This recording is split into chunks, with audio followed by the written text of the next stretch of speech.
that you can incorporate into your daily routine. All right, guys? So let's get ready. Let's go. All right? So we're going to be focusing on the core today. We're going to be focusing on the midsection. But first of all, we want to get into an active rest. All right, guys, to get your blood flowing, get your heart pumping. All right, so you can get ready for today's workout. All right, guys, so lift those knees, move those hands. All right, guys, we're getting warmed up. All right, this is what you call active rest. So you're not doing the exercise, all right, guys, but you're just getting warmed up. All right, getting warmed up and ready for the first set. All right, guys? Right, so follow me as we go along. So we're gonna get right into it.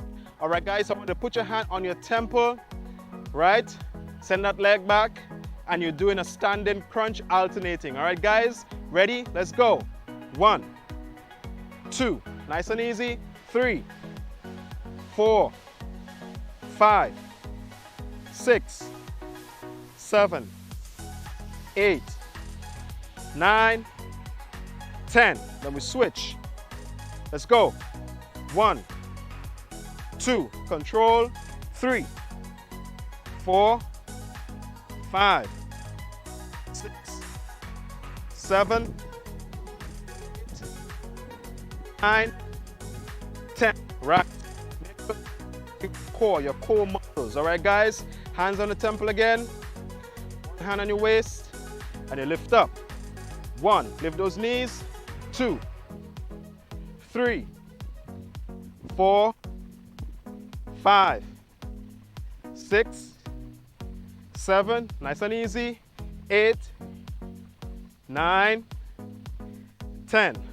All right, so you make that switch. 1, 2, 3, 4, 5, 6, 7, 8, 9, 10. Good. Good job, guys. Final set.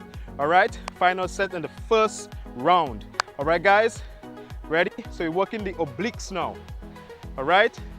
Let's go. 1, small movement. 2, 3, 4, 5, 6, 7, 8, 9.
Nine, 10. Good job, guys. We are following the switch.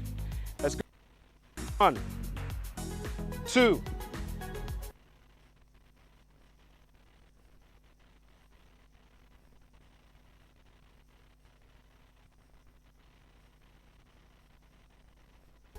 3, 4,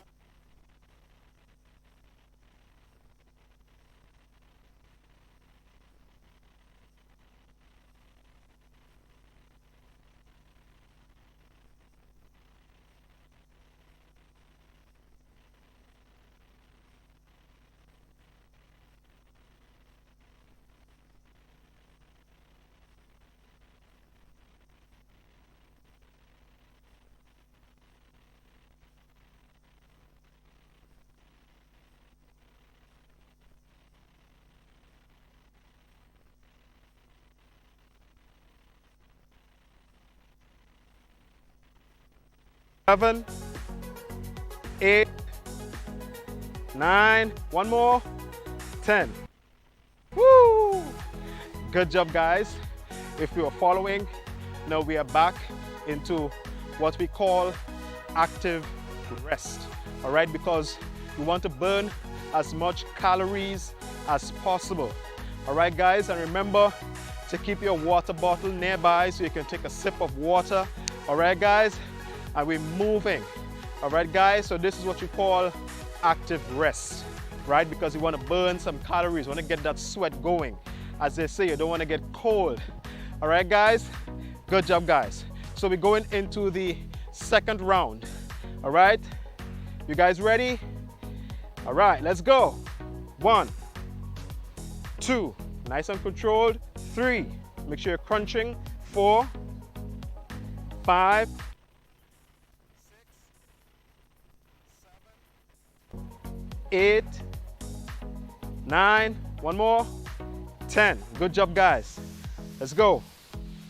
1, 2, 3, 4, 5, 6, 7, 8, 9, 10. Good. So that was the alternating crunch. All right. Next set of crunches. Let's go, guys. 1, nice and easy. 2, 3, 4, 5, 6, 7, 8, 9, one more, 10. Woo! Good job, guys, if you are following. All right, let's go. 1, 2, 3, 4, 5, 6, 7. Let's go. 8, 9. Come on. 10. Woo! Good job, guys, if you are following. Final set, right, in the second round. Let's go. 1, 2, nice and controlled. 3, you're supposed to be feeling it right here. 4, 5, on your oblique. 6, 7, 8, 9, one more, 10. Right, so we're targeting that, as they say, the muffin top. All right, let's go. 1, come on. 2, 3, 4, 5, 6, 7, 8, 9, 10. Woo! Good job, guys, if you are following. So we are back into a state of active rest. All right, guys, so we're moving. Remember to keep those knees moving, lift those knees, move those arms. All right, guys. Woo! So we are approaching the final set, guys. Hope you've been following. All right, and remember, it's important to drink your water in and between sets. All right, guys, so we're going into the final set, guys. You guys ready?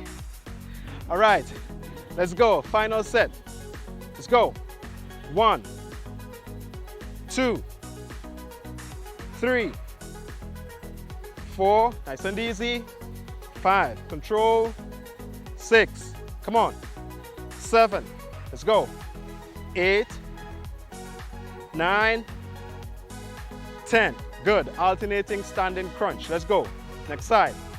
1, 2, come on. 3, 4, 5, 6, 7, 8, 9, one more, 10. Woo! Good job, guys, if you are following. All right, second set in the final round. Let's go. 1, 2, 3, 4, come on. 5, 6, 7, come on. 8, 9, one more, 10. Woo! Then we switch. Let's go. 1, 2, 3, 4, 5. Come on.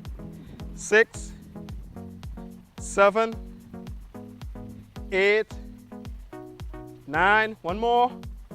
10. Woo! Good job, guys. All right, so the final set, the final round. All right, let's make it count. All right, ready, guys? 1, 2, nice and controlled. 3, 4, 5, 6, 7, come on, 8, 9, one more, 10. Woo! All right, and we're gonna finish it off now. All right, guys, let's go. 1, 2, 3, 4, 5, come on, muffin top. 6, 8, 9, 10. Good job, guys. If you were following, you made it to the end of the routine. Right, guys? And I just want to encourage you this morning, don't give up. All right, guys? No matter what, every single day, you do some form of physical activity, and it's going to go a long way, guys. All right, guys? I also want to encourage you to drink your water. Make water your #1 beverage, guys. It's really important to stay hydrated. And I also want to encourage you to make healthy choices today, right, for the rest of the week. All right, remember to make healthy choices. Eat healthy, because your life, your health depends on it. All right, guys, so we're gonna do a simple stretch just to warm down a little bit, right? Send the knees back. You reach down as far down as you can go, wherever it is that you can reach. You hold that stretch, hold it, hold it down as you reach. Right, guys, and back. Nice. Good job, guys. I want you to step out, interlock your fingers. You step out, you stretch up to the sky, all the way up and down. Woo! Next side, interlock your fingers, you reach up and back down. Woo! Good job, guys. If you were following, and thank you so much for joining us this morning. All right, guys, stay tuned to Rise and Shine. We got a lot more content, great information coming your way. So stay tuned. Don't go anywhere. We'll be right back.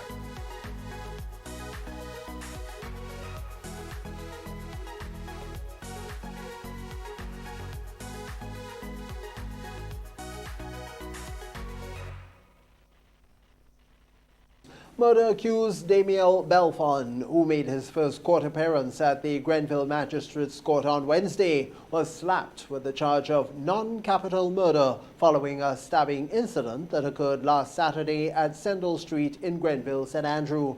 The stabbing resulted in the death of 18-year-old Dominic Seals from the said area. Belfon is being represented by Attorney-at-Law Jerry Edwin, and we have more on this from Donella Hostin. It was an emotional atmosphere outside the Grenville Magistrates Court on Wednesday morning as murder-accused 19-year-old Damiel Belfon made his first court appearance since the stabbing incident which occurred last Saturday, leaving 18-year-old Dominic Seals dead. Belfon was charged with non-capital murder. His attorney, Jerry Edwin, claims that his client is not a known troublemaker and believes Belfon acted in self-defense.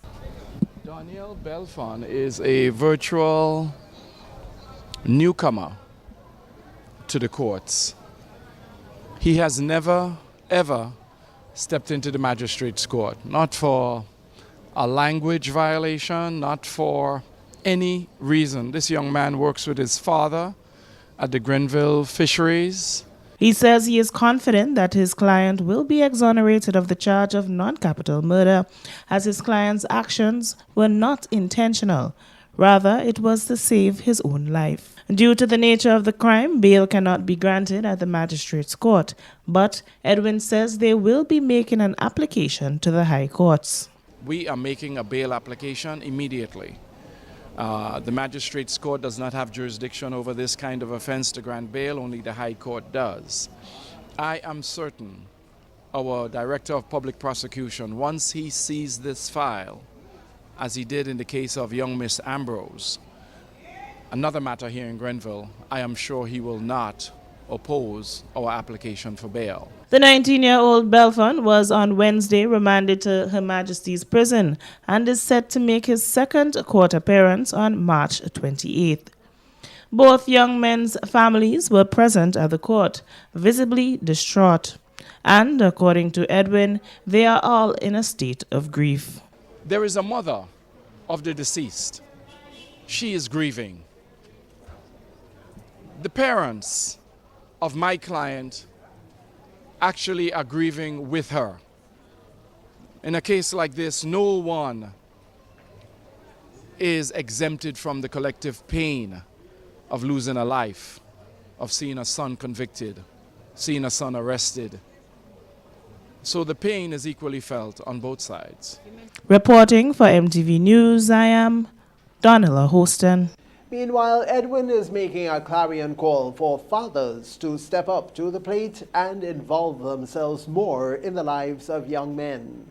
To all of us as men, we have to step to the breach now and help our young men who, it appears to me, are desperately crying out. I don't know about community help.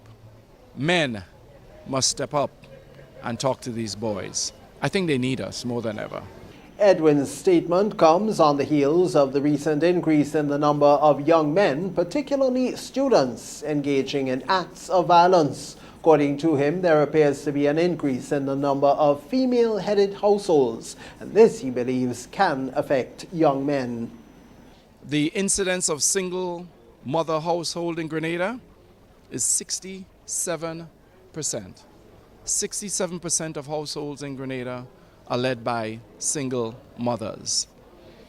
In Mr. Belfon's case, the one where my client is facing the murder charge, the mother of the deceased works 3 jobs. 3 jobs. When does she have time to parent? When the father is absent from the home. Edwin says he's willing to assist and offer his services to young men, as this is indeed a worrying trend. And now for an update on the Coast Guard interceptor crew involved in the incident with a Grenada vessel. Here is Tanya St. Louis Lawrence with that story. The National Security Minister of Trinidad, Fitzgerald Hines, says the crew has been removed from seagoing duties until the conclusion of the investigations into the matter. He was at the time responding to an urgent question from Opposition Senator Wade Mark in the Senate on Tuesday. The crew on the Grenadian vessel Rainier J claimed they were beaten, treated with hostility, and threatened by the Coast Guard members during a routine check last week, Wednesday. Hines also said the assistance of an independent investigatory board from the Defense Force has been sought to carry out an in-depth investigation. Thus far, this team has contacted the investigator from Grenada so that arrangements can be made to interview the crew members of the Rainier J, the correct name of the vessel. The team is still awaiting the required information from Grenada regarding those interviews. The local arm of the investigation is continuing, Madam President.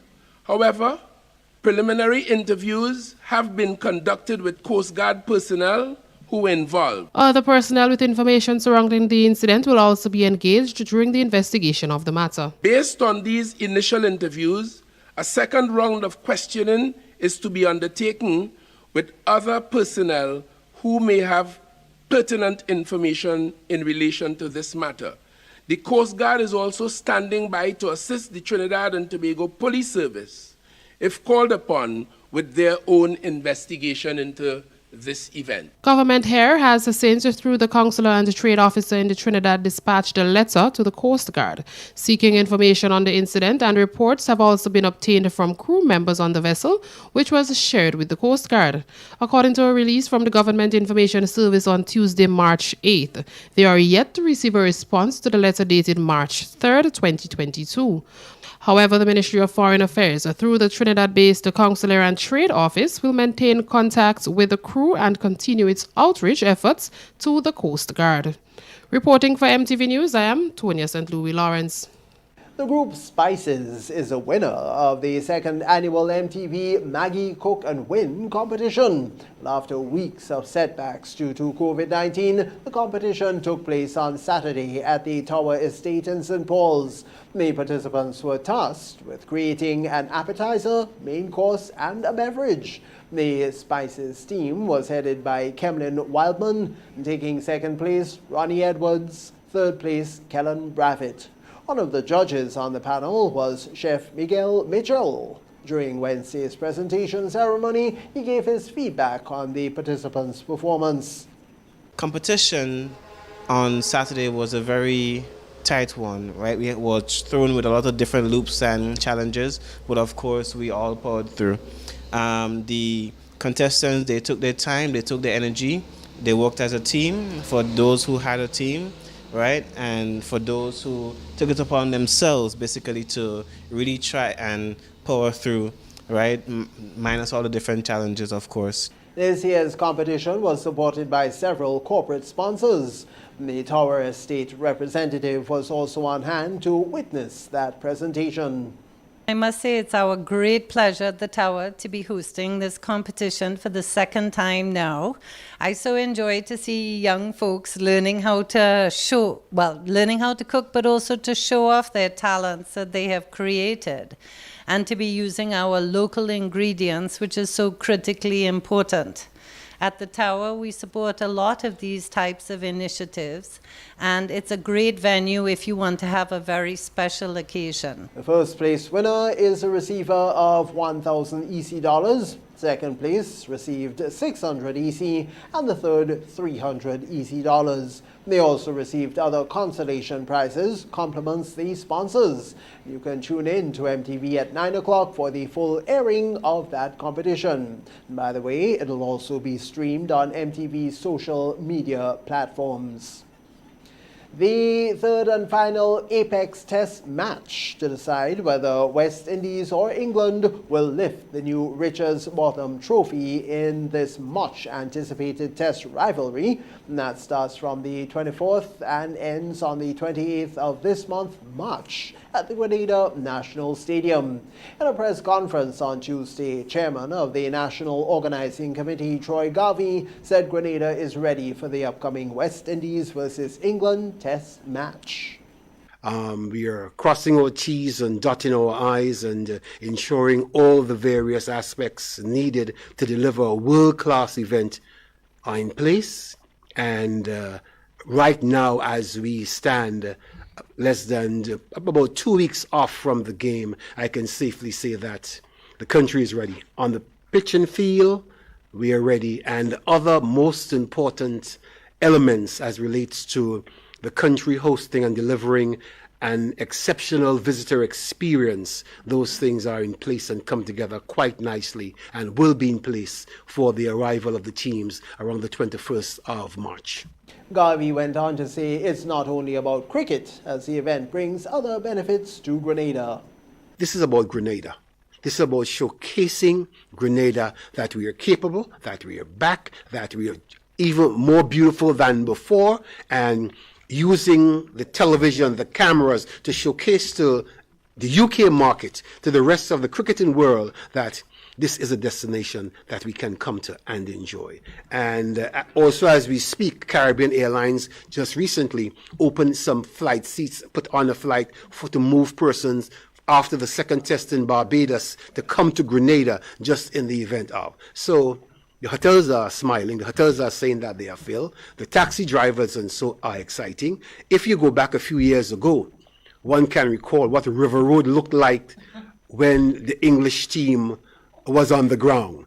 And that's the kind of activity that we're trying to encourage. That's the kind of things that we're trying to showcase. That's what we're trying to see, that Grenada is back, better than before, just as beautiful. Come and enjoy. Tickets are currently on sale online at windiescricket.com, and Grenadians have the opportunity to get a discount on those tickets. The annual Carib Wave tsunami exercise that's scheduled for Thursday on the western side of the island.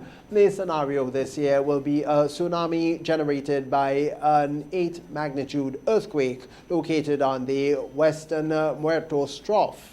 To ensure continued high participation in the annual awareness preparedness exercise, NADMA engaged several governmental and non-governmental agencies, thereby allowing them to assist their internal plans in response to the hazard.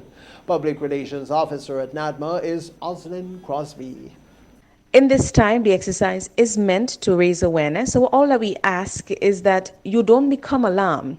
But what it does is should raise your awareness. If you are living within the hazard zone, meaning close to the sea, or you might be in an area where you are close to the sea at the time, you might be in St. George's, that you always ask yourself the question, if I am here now and a tsunami were to occur, how will I get to safety? Where will I go? And that's all that we're hoping, that the exercise will be able to encourage people to be more aware of the hazard and also know what you should do to ensure that you are safe. The purpose of the exercise is to improve the effectiveness of the tsunami warning system along the Caribbean coast. We did not only approach governmental organizations, but also private entities. The exercise provides an opportunity for emergency management organizations throughout the region to test their operational lines of communication, also to review their tsunami response procedures and promote tsunami preparedness.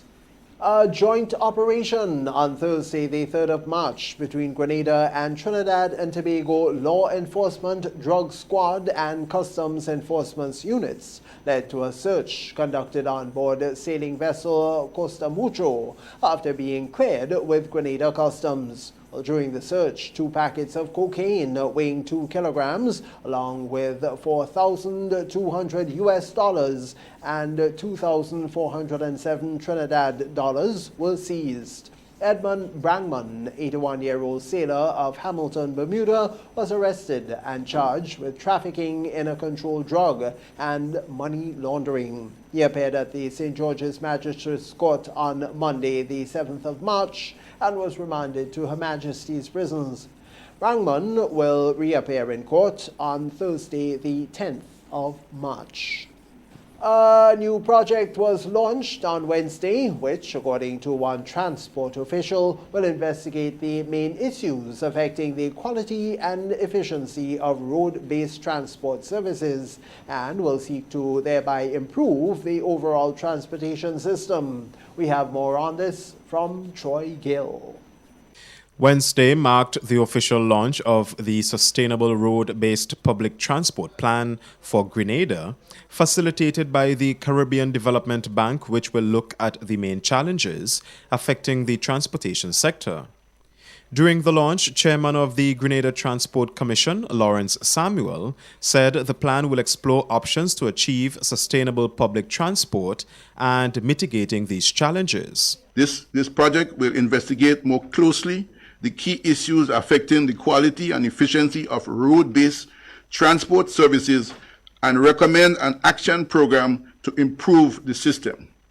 The study will examine options for sustainable public transport, reduction in the environmental impacts, including mitigation of greenhouse gases. Moreover, it will have to consider closely linked issues such as land use and suggest measures to curb the increasing demand for private automobiles. Program Manager, Infrastructure Partnerships of the Caribbean Development Bank is Andrew DePigney. The consulting team, who's represented here today, working together with a broad range of stakeholders, will develop, we expect, a sustainable road-based public transportation plan, including gender-responsive and socially inclusive measures, as well as recommendations for short, medium, and long-term investments. that will lead to an increase in the viability, efficiency, and quality of public transport services, which meet the needs of the public. Minister for Transport and Implementation, Senator Nolan Cox, identified some of the challenges that needs to be addressed. All this is coming at the backdrop of a number of things that we have observed. Significant congestions on a daily basis, frequent accidents. Sometimes I see 3-4 accidents within the space of hours. The inequity in terms of the transport service, I think that is something that is even more critical. We have persons who work late in the service industry, have difficulties getting home, challenges, risk of persons who move in late. There are areas where at a particular time the service is not available.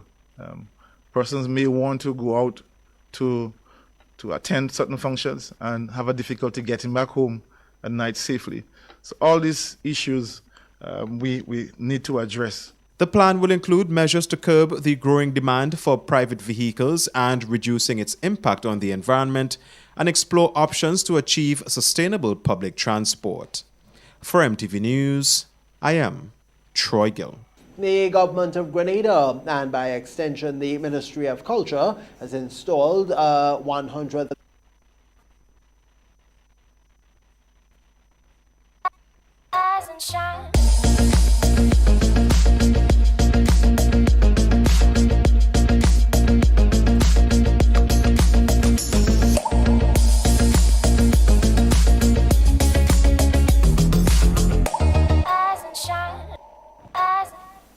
Good morning and welcome to this your Rise and Shine program for today, Thursday, the 10th day of March 2022. It's a pleasure to be here with you. I am your host, Oslin Crosby. It's another Thursday morning. It's a busy Thursday morning, I can say.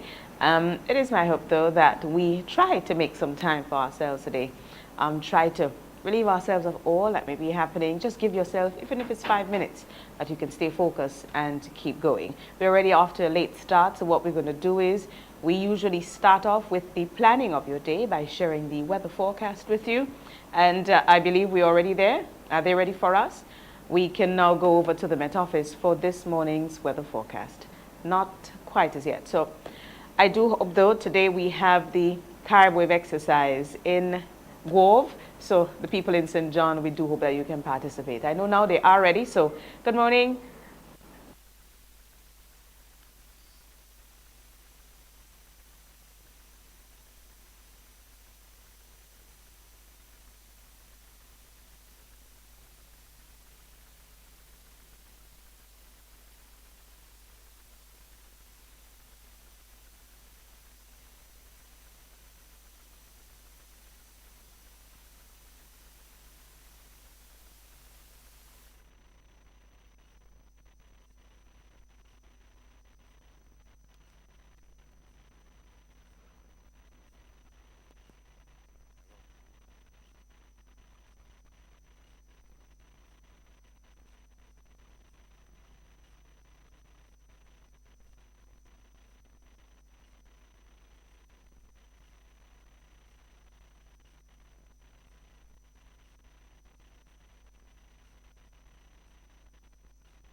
That in getting the weather report this morning.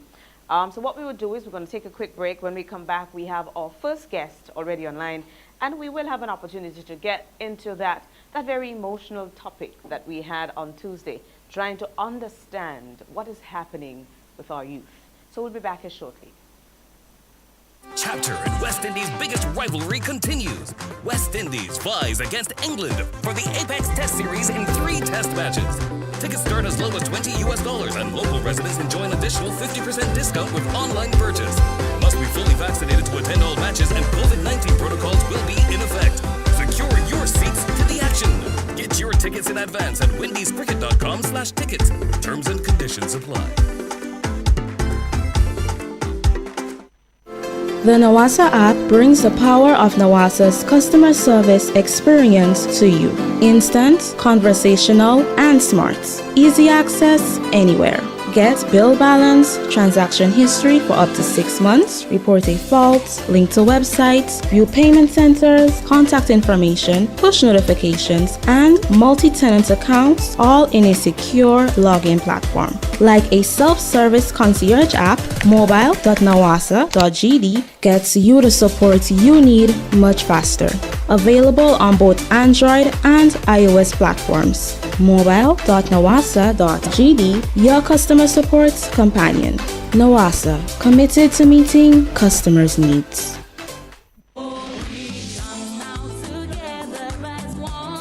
We are committed Catholics.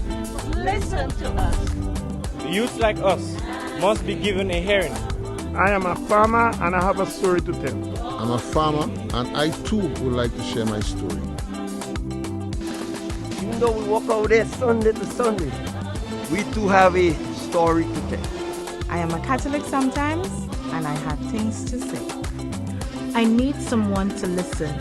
I have a lot to say on behalf of single parents. The Catholic Diocese of St. George's in Grenada has begun a synod process. Pope Francis has involved the Universal Church. Your voice is important. Come, share your story, your experience, and your expectations of church.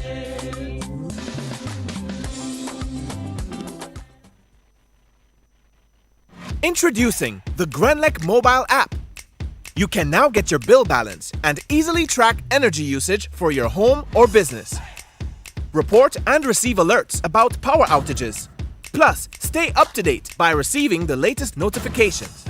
Yes, the Grenlec app keeps you connected anytime, anywhere.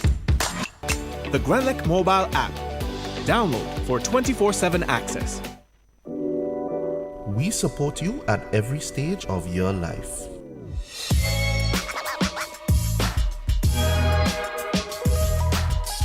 For business,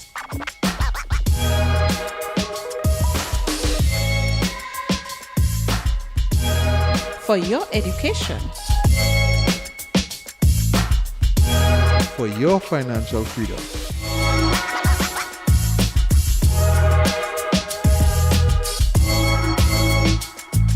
For that new ride.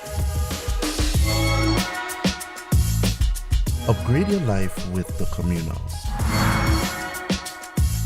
Contact us today.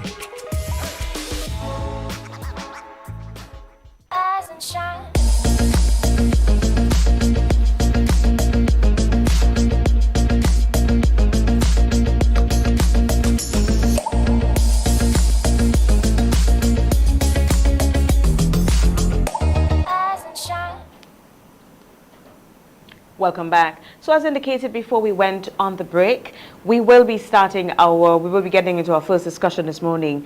And it is a topic that I am happy that we get to discuss today. And our first guest on is Mr. Robert Phillip. He's a counselor / psychotherapist. And we want to narrow in this morning on the issue that we started our discussion on Tuesday. Mr. Phillip, good morning and welcome to Rise and Shine. Good morning, Jocelyn. Thank you for having me. It's a pleasure. It is a pleasure to have you.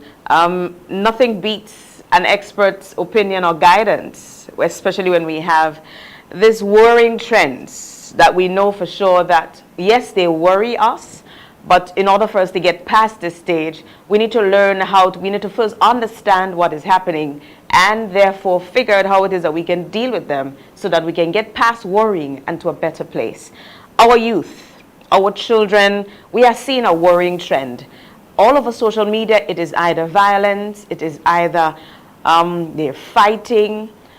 I mean, we are getting to the point now where it seemed to be getting out of hand.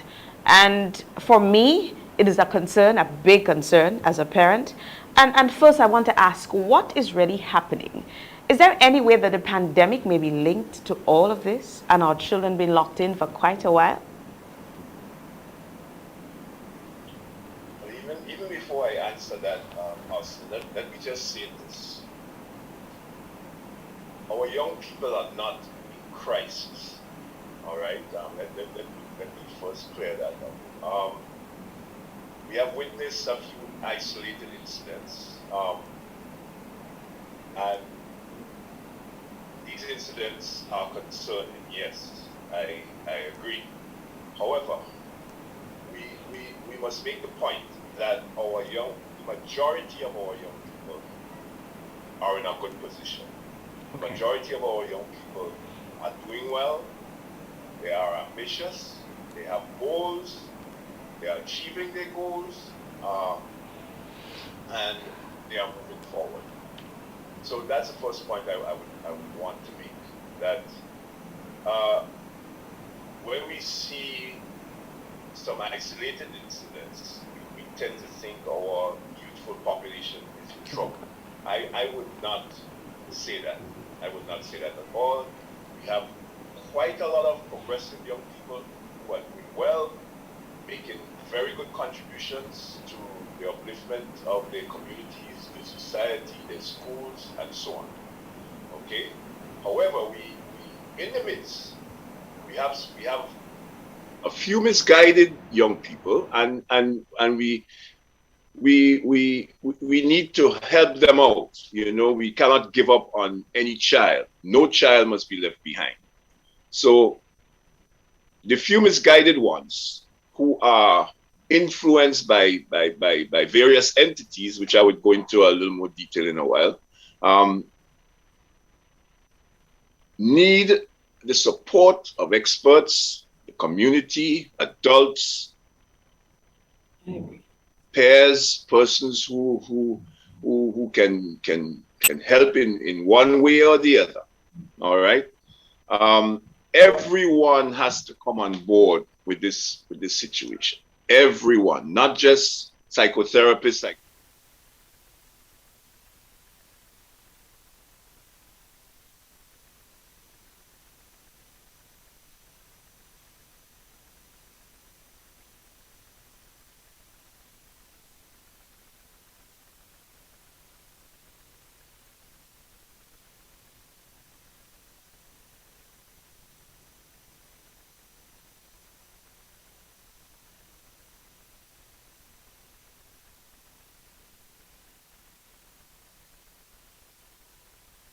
And that's where the misconception is.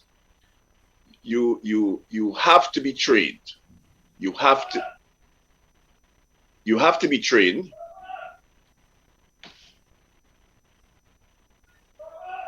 Austin, can you just excuse me for 1 minute? I have a slight emergency here. Okay, sure.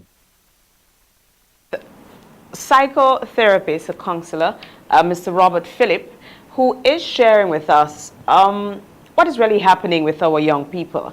On Tuesday, I remember when we spoke about the incident that happened on Monday, it is one, as we describe it, that's worrying, and we're hearing it from several fronts. And I remember on Tuesday, Ms. Hazard, who was speaking to us then, did speak to that united force that we must take, that approach that we must take in order for us to tackle this problem. And this morning we're hearing the psychotherapist saying the same thing. It have to be a comprehensive, we all have to play our part in this one. Everybody must do what they need to in order for us to get past this stage. And I must repeat what you just said. Our young people are not in crisis. We still have the majority of our young people still achieving their goals, still being their best, and we have a minority that are misguided. And there for several reasons, for many reasons. One identified a while ago is that of parenting. parenting issues is what the psychotherapist is identifying as the crux of the matter here. And he just had to run off a little bit, but he'll be back on shortly. So I'm just sharing with you, just in case you're just joining us or you were not hearing what he was sharing earlier. But we seem to have a parenting issue. And I would agree to this. As I always say, I think those of us who grew up with parents who we consider to be old parents, I think we were fortunate, very, very fortunate, as they taught us the principles, the fundamentals, the core fundamentals to being better parents. And if we look at ourselves, we recognize that we mimic how we grew up as it relates to disciplining, foundational core values as to how we raise our children. Mr. Philip, I was just trying to fill in there as you step out, just recapping a bit and sharing a bit on... I'm very sorry. Sorry to interrupt the program. That's okay. You know, as a psychotherapist, I sometimes have some things I have to work with. I just had a call, so I had to work with it immediately. No problem. So, my apologies. So we stopped on parenting. You believe that there's a parenting issue here in Grenada, and that our young people are not in crisis. So we can continue at that point. And added to that, we have quite a few parents, teenage parents, okay? Now, a teenager cannot really make a good parent. People may not like to hear that, but that is a fact. If we begin to have too many parents who are teenagers, you would find that you have a situation where you have a young lady or you have young men who are grappling with their very growth and development. So how could you expect such a person or such persons to help to nurture a young child when they themselves are just beginning to find themselves, just beginning to discover themselves, just beginning to search for an identity? They may actually be in an identity crisis at that point. They may actually be going through stormy periods as teenagers or adolescents go through at that period in time. So we have to understand what's happening here. Okay, that's not the only issue, but that is an important issue to mention.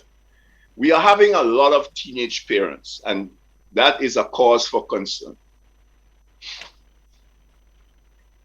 So that's, and I want to note here the part when you spoke to, and I think it's the same thing I was just speaking to as you came back on, that some of us who had the opportunity of having who we consider to be older parents, that we today are mimicking the values and core fundamental principles that were taught to us that we impart now with our children as relates to discipline, our expectations, and that kind of thing. It does not mean that you may get it right all the time, but at least there is a foundation that you can build on. How do we now move past this societal challenge that we have? Because it is happening, it will continue to happen, and the case, and you are right, identity crisis at the teenage stage. At that time, we're still trying to find yourself. How do we deal with this? We need a structure now to be able to respond to those needs, or else these children will continue to fall in the crack, and we would have this cycle continuing. Of course, I agree with you. So this is where we have to put structures in place. One of the things we need right now, Oslin, is a serious parenting program, all right? And we need to be able to get parents to attend those programs, be consistent. We have tried to have it in the past, but we had a low turnout, which was disappointing, okay? Parenting is a skill that one has to learn, okay? If you decide, all right, you would go by trial and error, yes, you may eventually learn, but you may make a lot of expensive mistakes, all right? So learning how to parent, learning how to bring up children is an important aspect of our socialization process, okay? So parents, young parents especially, need to attend these sessions. We need to have these programs, and parents need to participate fully. So that's one of the most important things we need to get started. A parenting program where we teach parents how to bring children up. That's the important thing. I think start might be at the PTAs whenever we do have the meetings, that the ministry or team of people like yourself engage parents at that platform, because you realize doing it as a special session, that the attendance is not encouraging. So maybe we need to start there. I mean, as our elders always say, we can take the horse to the well, but we cannot make them drink. And at this stage, you would hope that parents who are supposed to be supposed to be giving guidance to children would actually want to improve. But another thing I'm sure we recognize is that we have a lot of troubled parents who need help themselves. But the biggest part here is asking for help, because there's always a myth, especially around people like yourself, counselors and therapists, that you are only there for the people who have lost their mind, and that is not the case at all. Oh yes, that's a serious misconception. Yes, and I think that is one of the misconceptions that cause persons not to seek help. All right, but it's a serious misconception. All right, in fact, if you are suffering from psychopathic issues, the person to see is not a therapist, but a psychiatrist. So that it's different there. Okay, so people need to understand that difference. You know, therapists, psychotherapists help persons to work out their issues, work through their problems. Okay, that's what we do.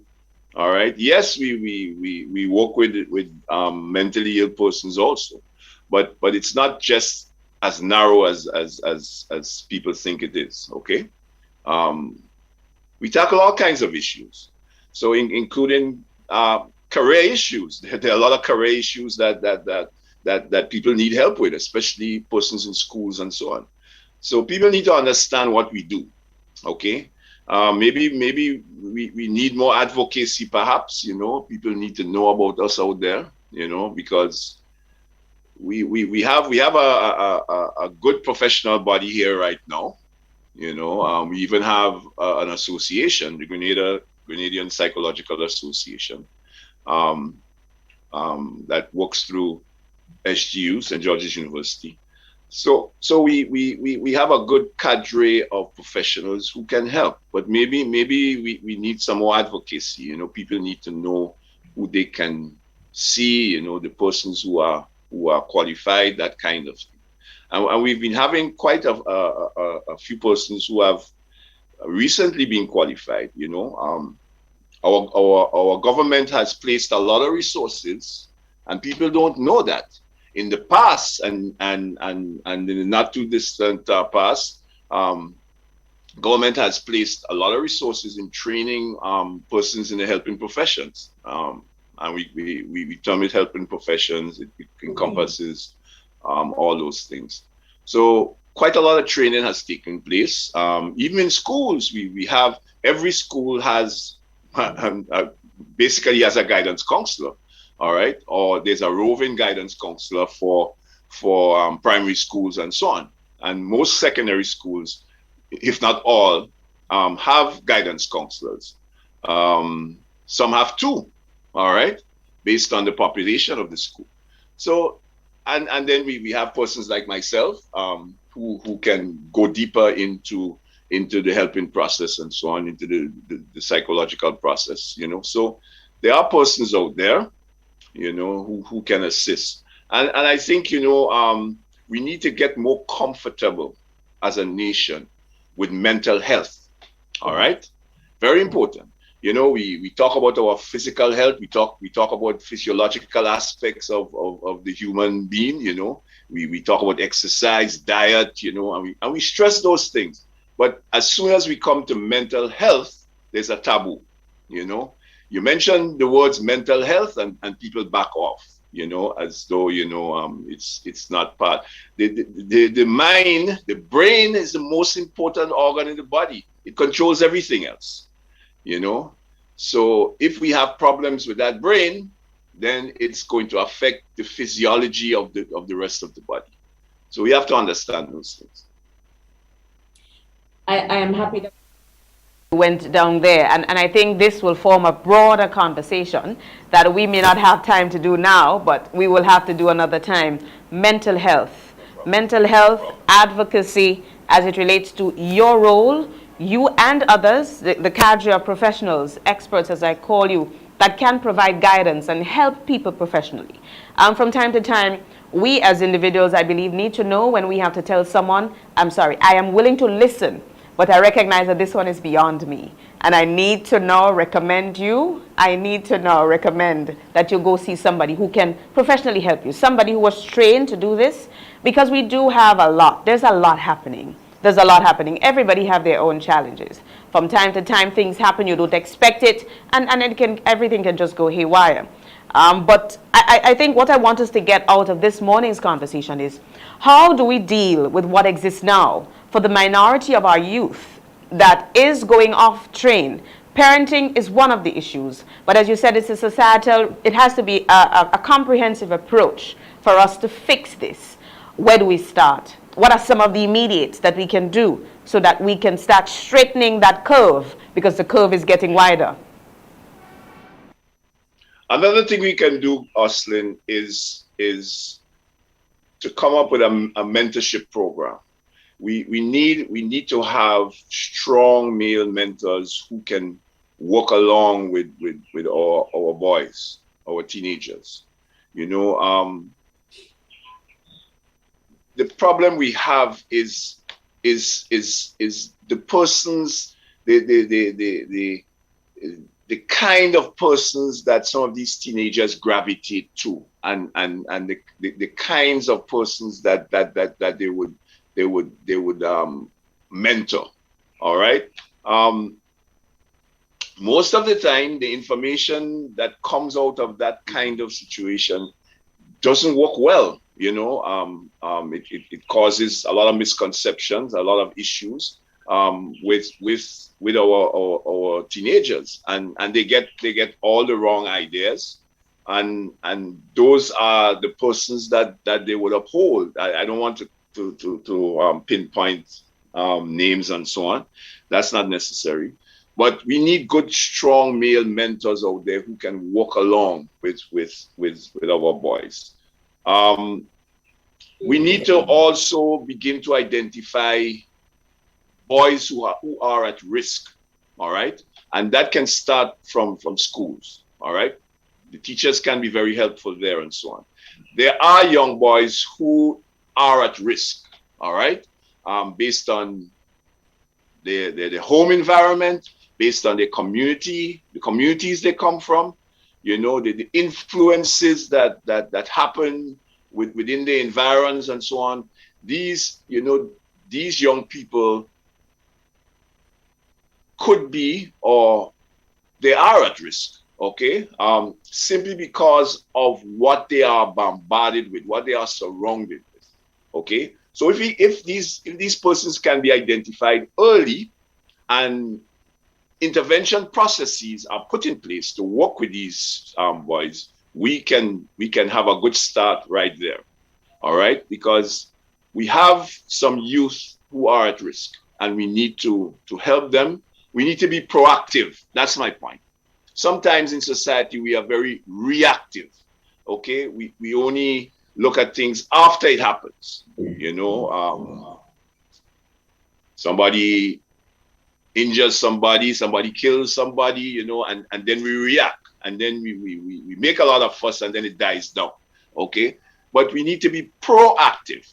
All right, and proactive simply has to do with identifying the problems, identifying the issues, and working with them before they balloon into something that you can't handle in the long term.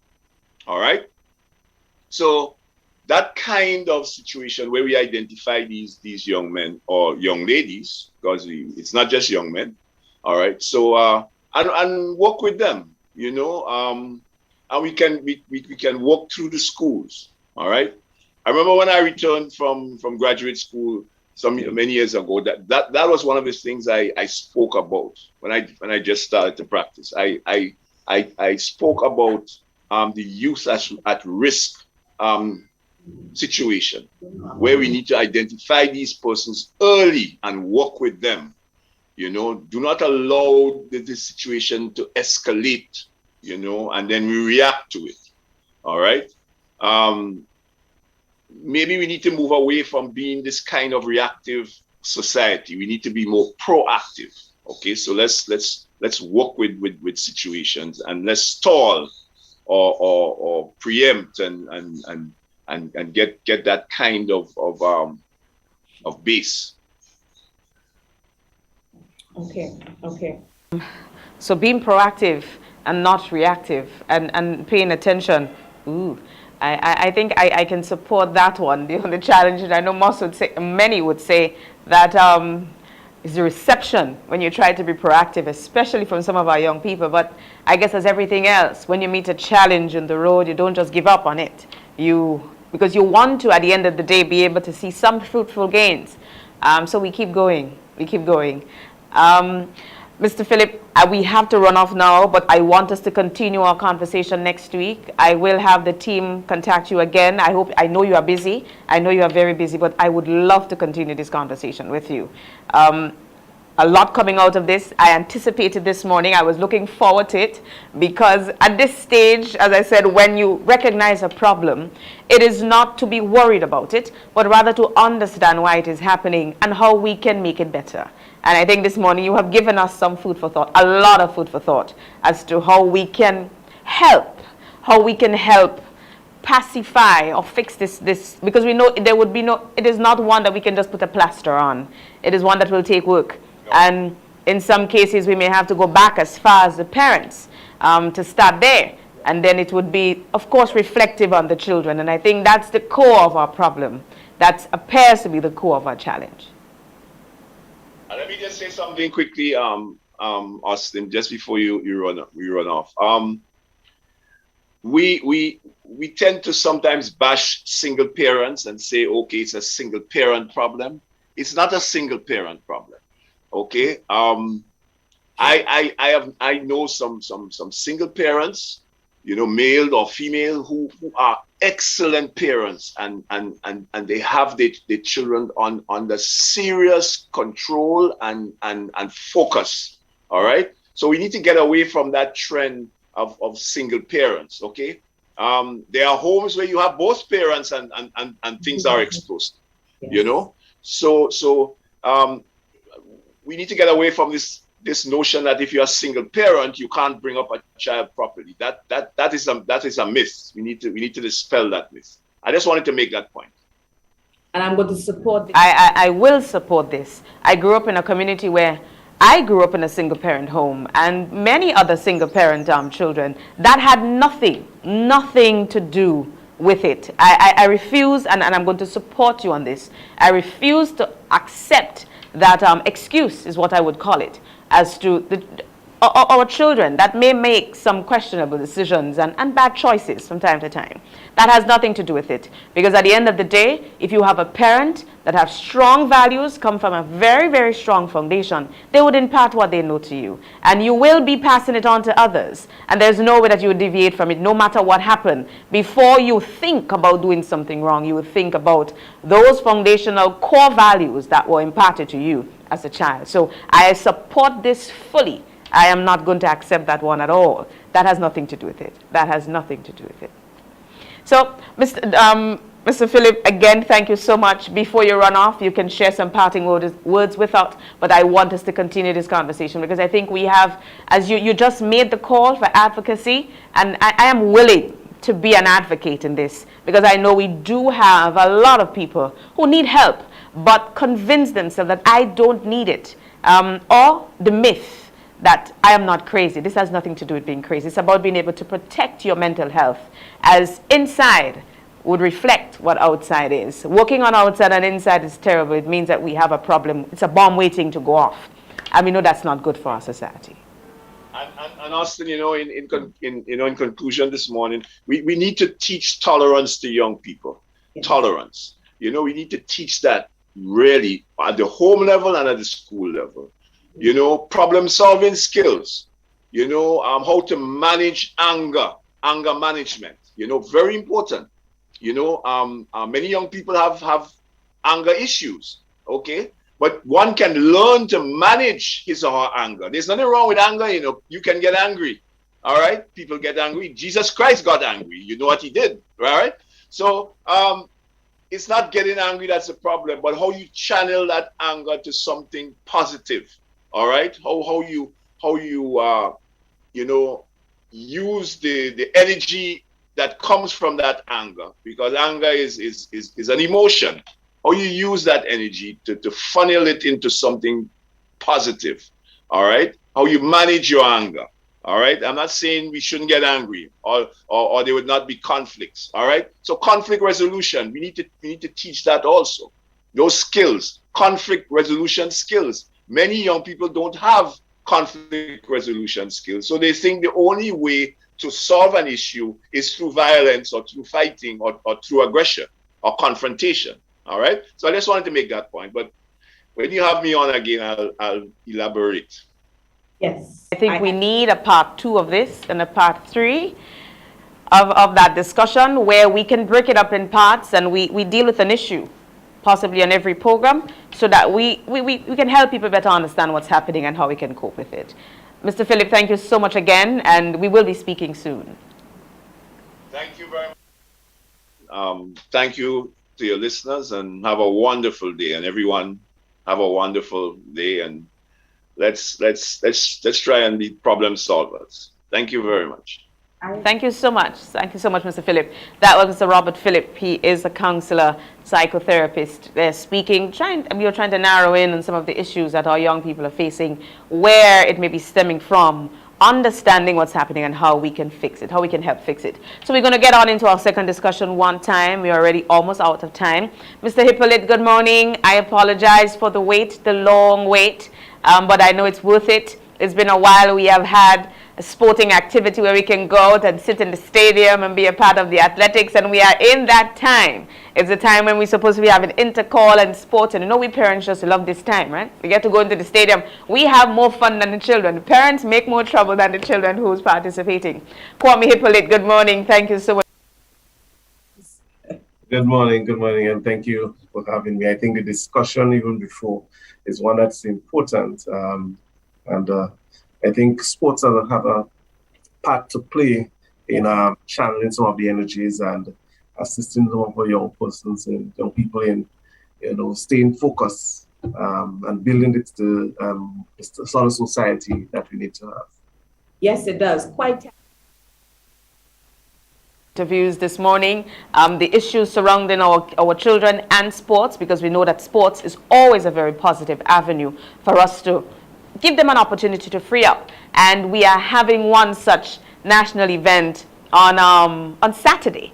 National Champs is back. It is back. And I want us to speak about it because it is an exciting time. When we have been away from something for a while, they say absence makes the heart grow fonder, right? So we are going forward. We're happy that we're able to get to this point where we can bring the national championship to the point of what it was prior to 2020. So something that we're happy, we're really excited to see and have the over 270 odd athletes who's registered for the games to have them in competition over the weekend or on Saturday. So we're at the stadium from 10 a.m. and we look forward to athletes participating in a number of events throughout the day. Okay. What can we expect? Who will be admitted? Who will be allowed to come to the stadium on Saturday?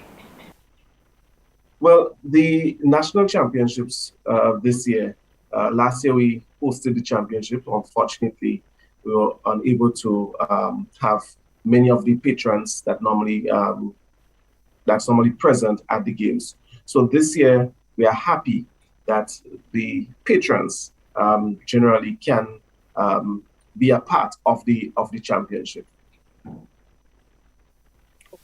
Spectators, so we can all come in. It's not limited to vaccinated or not vaccinated, because we know our children, most of them, of course, we know that our vaccines have a limit. It's 12 and over, and that's still a small percentage as compared to our primary and preschool children who may not be able to get vaccinated. So we can all come to the stadium on Saturday. Definitely. We're working with the Ministry of Health, and earlier on in the year, we sent to them a proposal for the return of competition. And we are working based on the protocols that are outlined at this time. And so one of the things that we proposed early is for patrons to return, and the athletes are excited about that. And in the same way, we're going to be ensuring we're asking patrons who's going to be at the stadium to ensure that you're on entry, and while at the venue, you maintain the wearing of masks and be prepared to succumb to sanitization at the start, and ensuring that at the stadium we continue to implement some of those protocols. Okay, great. Excitement. I know our schools take part in national champs. We have our clubs take part in national champs also. You start from 10 in the morning. What is the admission fee?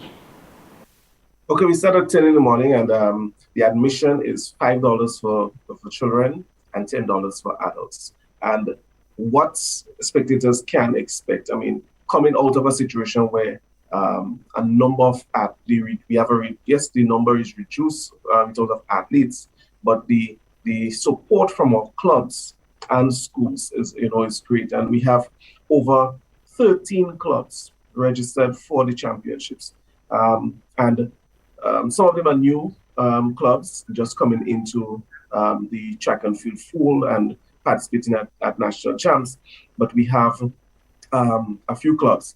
I think one of the highlights going into that, patrons, and the cost is not even can meet that, is that we have training locally is Olympian, world champion, and participated at the world championship is Marshall Cedeno, who is carded to perform at the national championship. So for the price, it's a good package, nice package day of track and field. Okay. I don't think we have a lot of selling to do with this one. After 2 years of no athletics, and we had more than 2 years because we had the toss-up with Intercall for quite a bit, and our children in sports and so. So it is going to be a very interesting Saturday. I am sure of this. And I know our students want to get out and play and run. They want to compete. They want to go back to the life that they know. And I think it's important. I do commend the organizers for this. It is time for us to have some opportunities to vent. And this one is a very safe one. As sports not just encourages competition, but it also there's discipline in order for you to be an elite athlete. You must be disciplined. And I think with all that's happening, we need those core values and those opportunities to be able to better shape our young people. Definitely. And the cadre of athletes, the athletes that we have now, must be commended for that level of discipline. Even during the lockdown, the limited competition, the Intercall not being hosted over the past few years, we must commend the discipline of these athletes. And a lot of these athletes who may be in Form 4, Form 5, never actually competed at an Intercall games. So the fact that they are able to realize that I have this talent and I'm going to discipline myself to continue training because I'm seeing the progress. Continue training, continue going out there. And I oftentimes say track and field is one of the hardest sports because, I mean, it's an individual sport and you definitely have to, in the training, you have to push, you're pushing your body, you're pushing it to the limit, as opposed to football, netball, cricket, you have your teammates, you have other persons who can give you the support.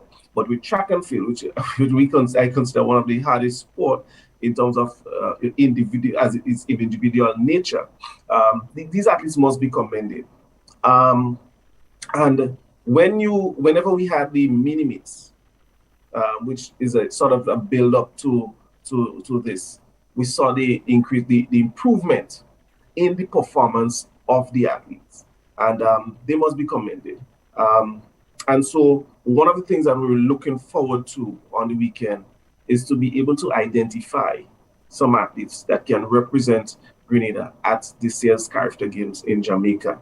And though that we're going to be looking at their performance, their progression over the past season from between October to now, we're going to be really looking forward to having to select as team towards the CARIFTA Games in Jamaica. Okay, so this is an important event on Saturday, as we do get an opportunity to send off a team. After 2 years, we have a team that we can send out to represent Grenada. This is great. This is great.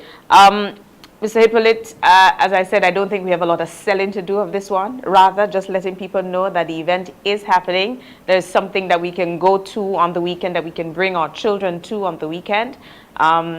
Good exposure. Good. Just going out and socializing. I know it would be healthy, because I think our children need to vent. I think we also need to highlight the support we're getting from the corporate sector. And Ariza is on board this year, and that's why we have dubbed the games the Ariza National Championship. So the fact that we have all our stakeholders being able to pull together to have the meet and realize and have competition back for athletes, patrons, who just want to give support to these athletes in their small way. We must commend and thank Ariza for the level of support that they're giving us over the years. Great. I was just about to ask you about the corporate support, because I know after being off for a while, when you come back on, you need that extra support. So I am happy that you plugged that in. Any parting words before we leave, encouraging people to come on out from 10 o'clock, the cost and its national champs, all our major clubs I know around the island will be participating. If we have, 13, you said, clubs participating? Definitely.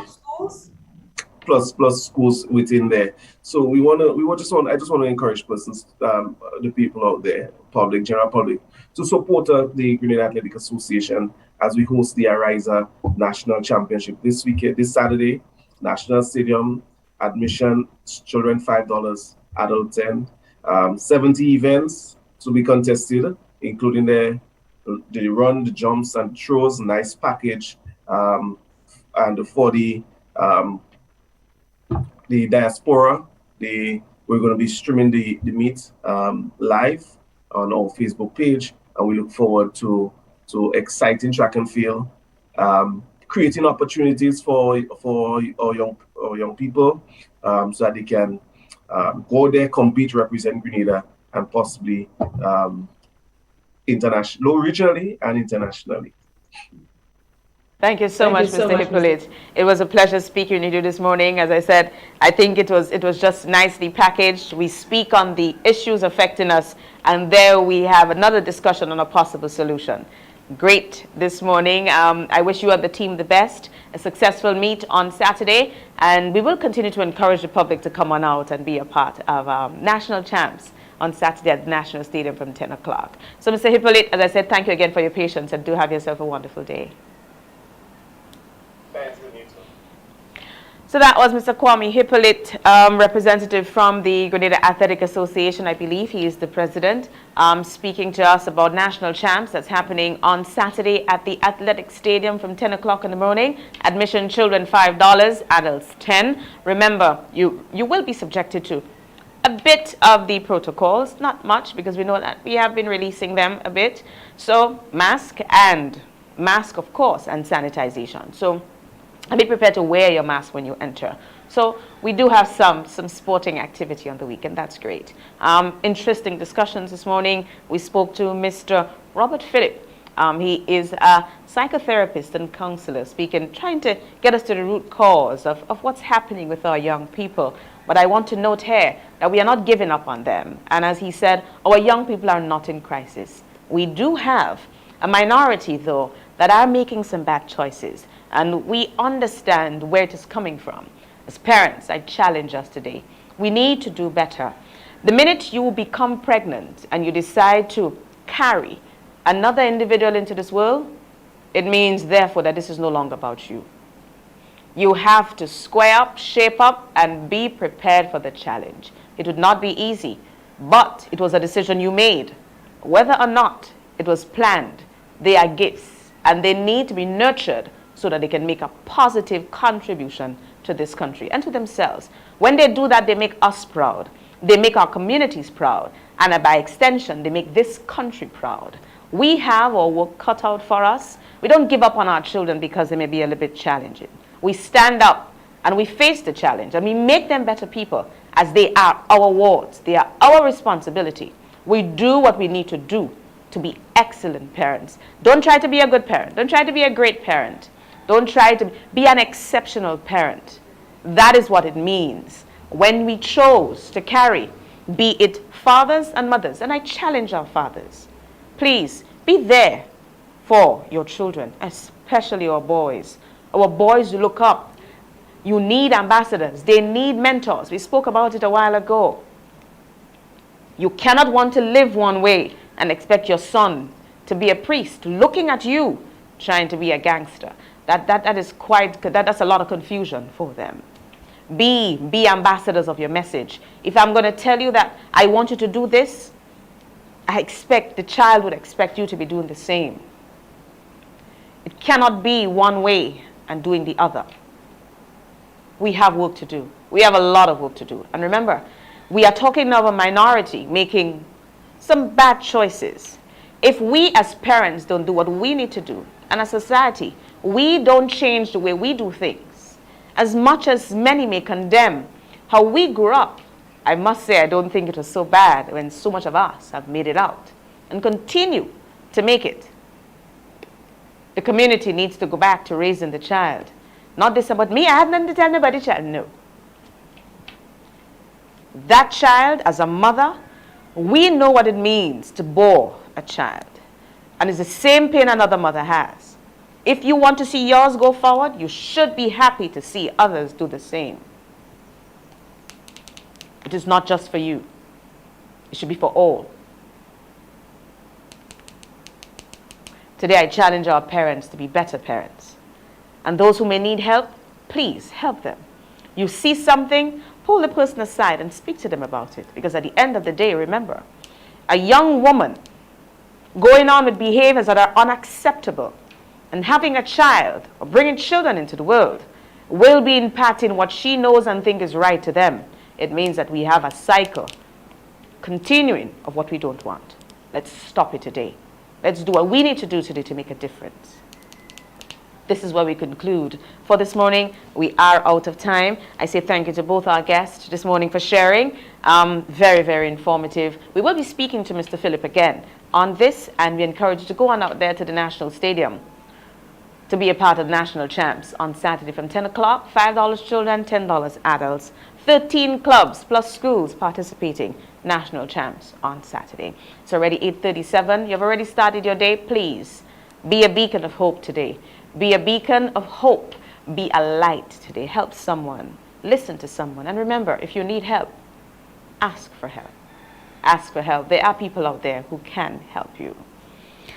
That's it from me, the team. Panchu, Elton, Tanya, thank you so much, the extended family MTV team. Thank you again for another successful program here on Rise and Shine. I'll be back here with you, God's will, next Tuesday. All things remaining the same as we continue to see how we can change one at a time, one person at a time, here on MTV. Positive change, we call it, as we share information with you, information that can help make a difference.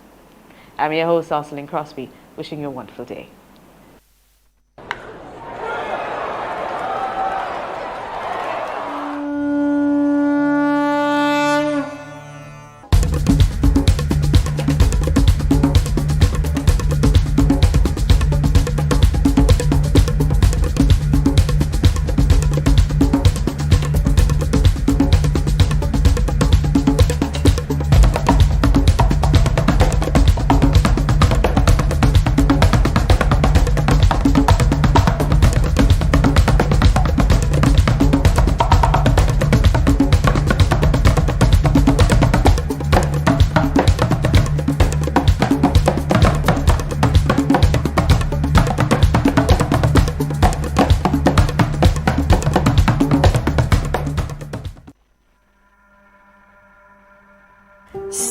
hello to Grenada's hidden gem, Mandela Court, a Grenadian-owned luxury boutique hotel tucked away in Lansipine. Our fully equipped suites are now complemented by an international standard restaurant and conference room. So whether you're having a formal business event, quaint garden wedding, or just a relaxed dinner for two, you can count on Mandela Court for that luxurious experience. Call today to book your viewing or reservation. We look forward to welcoming you. Introducing the Grenlec mobile app. You can now get your bill balance and easily track energy usage for your home or business.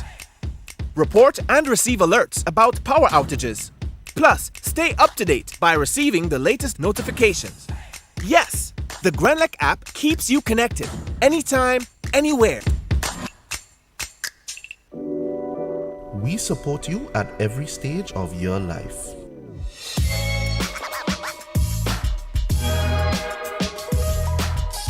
For business.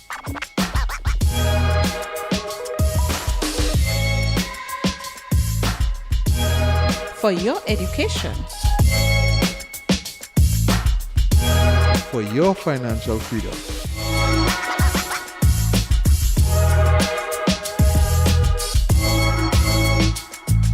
For that new ride. Upgrade your life with the Communal. Contact us today. The next chapter in West Indies' biggest rivalry continues. West Indies vies against England for the Apex Test Series in 3 test matches. Tickets start as low as $20 and local residents enjoy an additional 50% discount with online purchase. Must be fully vaccinated to attend all matches and COVID-19 protocols will be in effect. Secure your seats to the action. Get your tickets in advance at windiescricket.com/tickets. Terms and conditions apply.